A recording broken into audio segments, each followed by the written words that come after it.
truth, right? So you compare the output of the algorithm with ground truth. And they've done this on images independent from the training set. So they've done the training, they've taken a new set of data, brand new set, so the algorithm hasn't seen this data, and that's important because if you want a real world application for this, the algorithm's not going to see data, is never going to see data that it's already seen before, and that's important. So they compared the truth. That data was analysed by pathologists. They said whether or not it was cancerous or not, and then they've compared that to what the algorithm has said. So the internal test dataset included all 213 consecutive prostate CNBs. That is 2,576 slides. So like I said, that when they do a prostate exam, they take multiple sections, and that's 213 has turned itself into 2,576. That's all the slides that were received in this. It's called the Mega Lab. I love the fact that it's called the Mega Lab, from a period of 4 months, from March to June. And they were also digitized with a Philips scanner that they've added in there. So they were digitized in the same way. Associated immunohistochemistry slides from these cases used to review cases, establish ground truth, right? So that just basically means that the pathologist looked over these as well. Okay, 51 out of those slides, so 51 out of 2,576 were not scanned due to limiting conditions. This is important in all papers, that they actually tell you what the limitations were, and that that certain slides weren't processed, and that can be for a multitude of different reasons. Okay, so they put either broken glass or missing slides. 24 out of those 2,000 slides that had been chosen previously for algorithm testing as part of the randomly selected CNBs were filtered out. So what they found was actually some of those slides that were in that test set had also been in the training set, so they removed those because they didn't want the algorithm to see the same thing twice. Thus, the internal dataset was run on 2,501 HD slides. Ground truth was established at the slide level on the basis of pathologist's diagnosis, 40 years experience, as we would expect. Okay, so let's see how the algorithm did. So if we run all the way down to the results, okay. So this is the internal test set, right? And they put the algorithm performance here. And as with a lot of these papers, they've measured something called the specificity and the sensitivity, okay? So actually, let's fill this in first quickly, just so that we've got a baseline for this. So we've got training set of, we've already put this, right? So 1.3 million to train, like so. That's got to be red, otherwise the OCD is going to kill me. We have the test set. So the test set was around 2,500. Okay. 2,500 images. This is ground truth compared to ground truth to pathologist version of ground truth, and the results. Okay, results, sibilants on there, standard fare, can't type. And the results is you have a specificity score and a sensitivity score. So I'll put it at the top here. So the difference between sensitivity and specificity is something called true positive and true negative. So a specificity is true negative, right? And it's not really enough to say that an algorithm is 99% accurate at being able to detect. Okay, so what we really want to know is, because you have really a binary kind of outcome, you have either a cancer diagnosis or not. you want to know whether or not the algorithm is better at truly detecting positives, which is important because if you miss a positive, then someone might not be diagnosed properly. But you also want it to rule out those that aren't cancerous with a degree of accuracy as well, so that, you know, people don't, you know, have their lives completely altered by a misdiagnosis of cancer. So that's what these mean.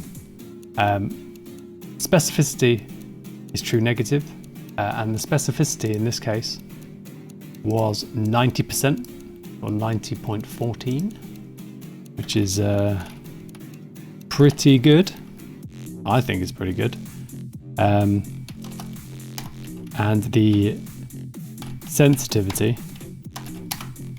was, let's say, sensitivity was 99.59.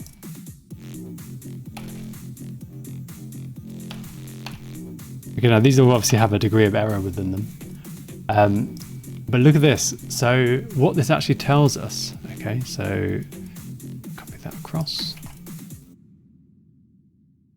What this tells us is that the algorithm is actually better at detecting cancer than not detecting cancer. All right, and within reason, that could be quite expected, because you would expect that cancers to look very different, especially well-established ones, compared to healthy tissue. So it's very, very good at detecting cancer, and it will give you a false negative 10% of the time, which, you know, you don't want, but, you know, it's that's just the data that it is, and often you find is never really equal. I mean, if the best case scenario would be 99% positive, sensitive, and 99% specific, but that generally never happens. So that's good, right? That's a big tick. You know, you've got both over 90%. So then they go on, okay, and this is the really good thing about this paper, is they just keep going on and on and on. And as I was reading this, I was thinking to myself, how far are they taking this study? Because usually a lot of papers would end here, and they would say, "Oh, we've got this algorithm. It works. Congratulations, brilliant. You know, paper published." Not these guys. These guys go a little bit further.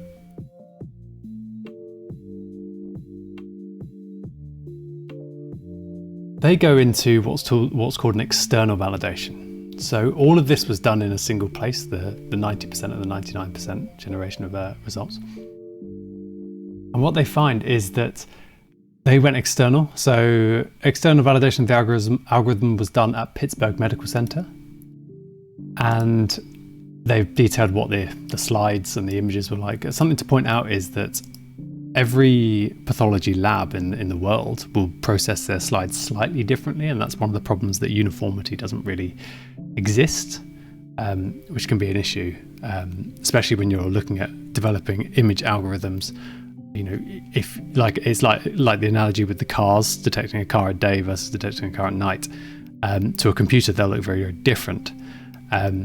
Now, a human would be able to do this regardless of where the slides were generated, but an algorithm might not. So they've pointed out that they've actually had to calibrate the algorithm specifically for these Pittsburgh slides. Okay, and so they've done that, and they've detailed it in an appendix. We don't have to go there, but I just wanted to point out that when you're making these kind of image analysis algorithms, it's very, very crucial that if you want to deploy them, say worldwide, that you actually have you either have a uniform input, so you either have images that are all generated in exactly the same way coming into the system, or you have a validation step, a calibration step, where you calibrate the algorithm to be able to handle and accurately handle the test set coming in. And so they've done that here, right? And they've done this with an archival data set, which we don't have to go into too much, but effectively they run the same kind of experiment. So they've said 379 patients, average of 4 slides per part, typically deep H&E stain section level of the same cause.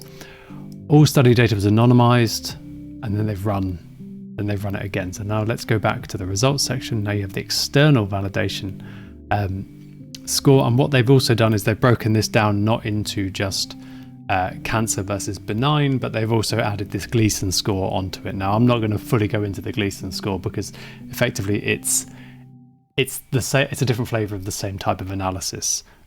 You have a diagnosis of cancer versus benign, but then you can also go a little bit less binary and have, you've got a Gleason score of 7 or 8 or 9, and the algorithm is also set up to try and determine the Gleason score as well, which is also quite accurate at doing. But let's just point out this. So the external validation set, again, we're looking at specificity and sensitivity, all the S's. So let's go down here. So how many images were in that test set? So this test set was 355. Is it images or slides? 355. It doesn't really matter. It's a little bit less than what was used in the test set.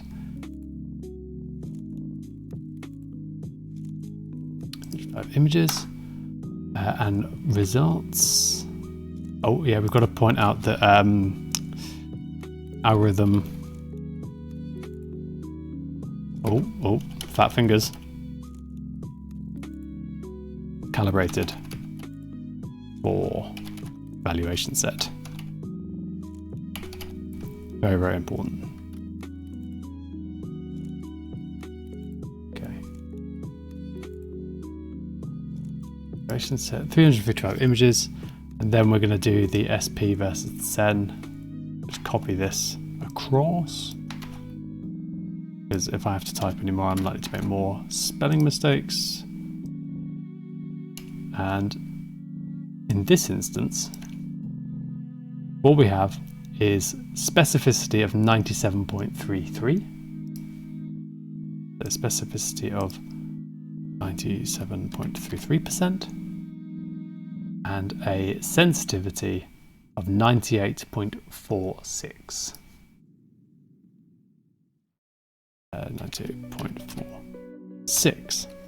So what that actually means, it's quite important for this, is that this algorithm actually worked better than the test set that it was in the group that it was developed with, which is really good. And that discrepancy is probably due to the fact that this is a different set of images. Maybe the algorithm actually has a better time or with the images that were generated in Pittsburgh.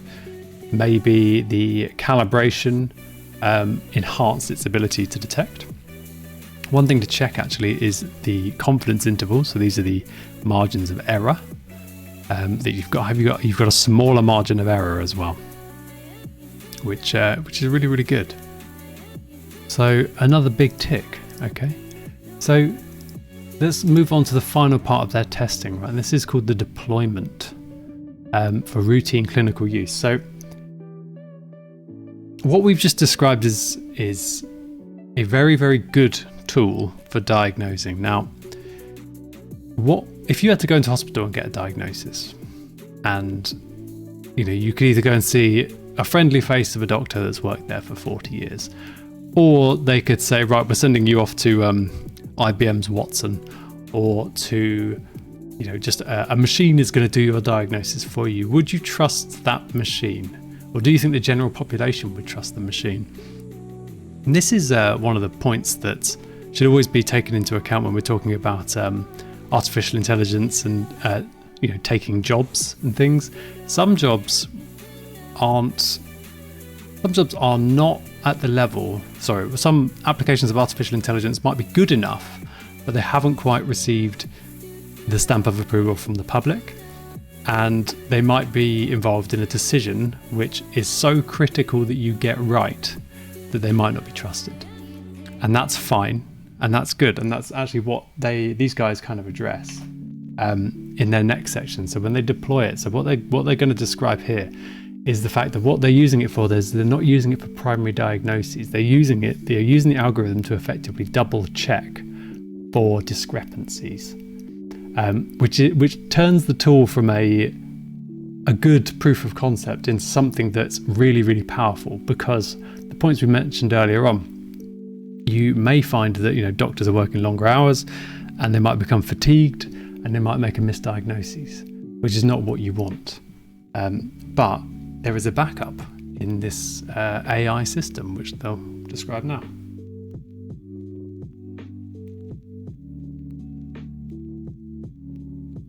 Okay, so they talk about this healthcare centre, the Maccabi, I don't know if I'm pronouncing that right, Healthcare Services is a large healthcare provider in Israel with a centralised pathology institute, approximately 120,000 surgical pathology cases annually. That's quite a lot, including 700 prostate biopsies reviewed by 3 GI subspecialty pathologists out of a team of 12 senior pathologists. Around 40% of these biopsies are diagnosed with cancer. So they're diagnosing quite a few cases per year. And so what they do is try and find the sentence for you. Slides were scanned using it. They go on about the scanning of the slides. This is again important because you might need to recalibrate the system. With the setup algorithm running so with this setup, the algorithm was run in parallel to the pathologist's routine workflow. Triggers were used to alert pathologists in the event that there was a case discrepancy between their diagnosis and the output of the algorithm. So they're not using it as a primary diagnosis tool, they're using it as a backup. The system generated alerts for slides with a high algorithmic cancer score that were diagnosed as benign by the pathologist. So effectively, all the slides that the pathologist sees, the AI sees as well, and the AI then, or the system then sees the pathologist's diagnosis, and if it's diagnosed it differently to the pathologist, it flags it, and the flags go on to a second opinion. So effectively the pathologist looks at it again, or maybe a different pathologist looks at it, or the team look at it again. There's quite a good safety net that they're showing up here. Pathologists were able to view the case list with alerts and do a second review, specifically focused on the region that triggered the alert outlined by the heat maps in the second read slide viewer. So the AI is not only able to say, look, this slide I've got, I think there's something on this slide. It can say, I think there's this region, and it will highlight it to the pathologists for them to look at, which means it's quite a powerful tool. The system took 1 month to set up, including automatic export of slides, so that's just a little bit of extra. Okay. So back to our paper, the deployment set. So what we'll put here is deployment set algorithm was used as it's a backup really, to flag discrepancy.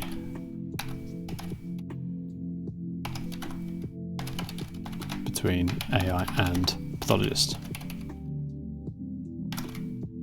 And then you can see the pathologists were able to review flags. Ooh. A bell. Okay, so and this is an example. Let me zoom in on this. So this is an example of what the AI is actually picking up. You can see that. So what we've got here is a heat map of a slice of tissue. You can see that some tissue sections are really long that have to be looked at and scanned in. This all goes to show that actually these images are not uniform that come in. Every image is different. Therefore, an algorithm to do this would be really, really useful. And the AI has identified this region that's here that said, look, this doesn't look right. And according to its parameters, it's flagged it. So that's kind of an example of what it can give you. Very, very cool. All right, let's go down to right, so we got external validation sets. Where's the results? Okay.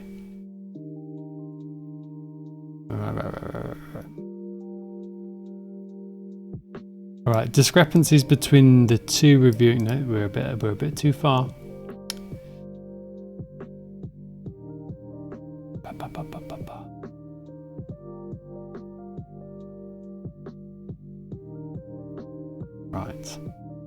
Sorry, I've got to find the right bit.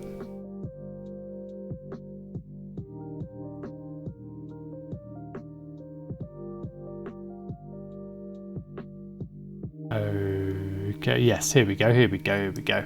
Right, apologies for that. And this occurred, right, between March and November. March 2018 and November 2019, so over a year. 941 cases were done in this Israeli hospital, processed by they're calling it the second read system at the Maccabi Institute. Cancer alerts were raised for an average of 10% of the slides belonging to cases diagnosed by pathologists as benign. So 10%,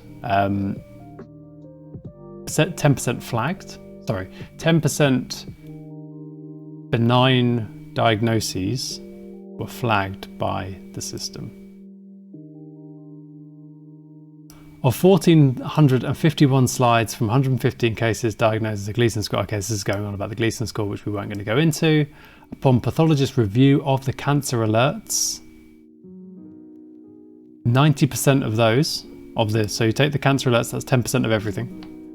90% required no substantial effort, as most areas triggered the alerts were identified as either atrophic gland or crushed glands, basically an artifact that's causing this effect.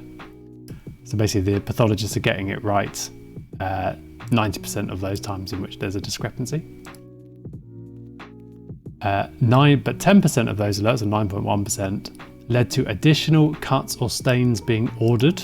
So that's someone else, either a new biopsy or a new section for that tissue. Which is 4%, 2 cases, of which led to a third opinion request. Alerts were focused on specific areas, meaning that the review time was minimal, resulting in approximately 1% of the pathologist's time. This is good. This means that the pathologist isn't spending an overtly massive amount of time to review these cases. In 90% of the cases, the AI has got a discrepancy, and it's very easy to kind of go, oh, no, that's just an image artifact. This is important. This is actually the title of the stream. The reason why I've called it is Saving Lives, because of this. We report the first case with missed cancer in a CNB detected by the system, which occurred immediately following deployment. The biopsy from a 55-year-old patient was diagnosed by the pathologist as benign, with a foci of acute and chronic inflammation, atrophic changes in both gland lobes, but still benign. The second read system raised the alerts for the presence of cancer in 3 slides within the case with a high probability score for cancer. So basically the AI thought this is definitely cancer. Subsequent re-examination by the pathologist, additional recut sections and an immunohistochemistry stain for, this is just a marker for cancer, were done, and the diagnosis was revised to minute foci adenocarcinoma, with a Gleason score 6 in the right core biopsies. 3 cores were reported as involved. An estimated percentage of tumour in prostatic tissue was less than 5%. It's a very small cancer that they found, but the pathologist missed it and the AI caught it, and that's why AI may have saved this person's life. If you catch cancer early, generally you can have it treated. There we go. This patient was included in an active surveillance protocol, and his prostate-specific antigen level taken 3 months after his biopsy was above normal and continued to rise during the surveillance. Additional missed cancers were identified during the clinical deployment, details of which were not provided by the lab. So in fact, they've actually caught more, but they haven't disclosed all the information around the ones that they caught. Maybe to save face, I'm not sure. But I think that's absolutely incredible that this person's life may have actually been saved. So let's just close off the results for this, just to be, we've gone through them, but we might as well write them down, because try and remember them. So what we've got here is 1,451 slides. So from 1,451 slides, how many flags were there?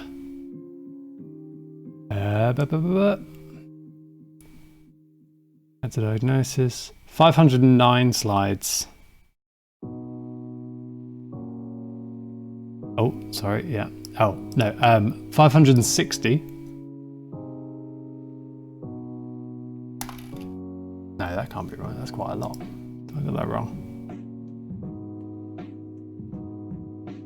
System identified. The system issued 90 alerts. I thought it drew the cancer alerts. Most areas identified were either atopic glands consisted with. Yeah. All right. So there were quite a few alerts. Oh, sorry. No, I've got that wrong. I picked the wrong figure. This is it. This is trying to work under pressure. 10% of those of 11,000 slides. I've jumped too far ahead, Jimmy. This is bad, right? So 11,000 plus slides.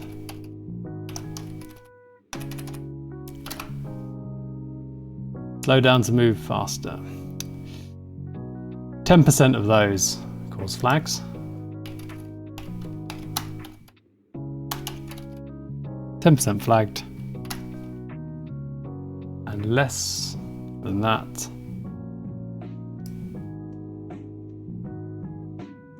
90% of those of that 10%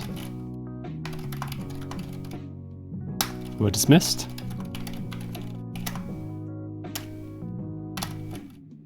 10% reviewed with a second opinion or second slide. And they've reported that one reversed diagnosis.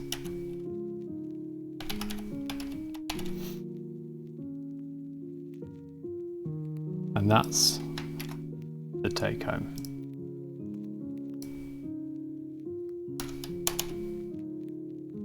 So what does this mean?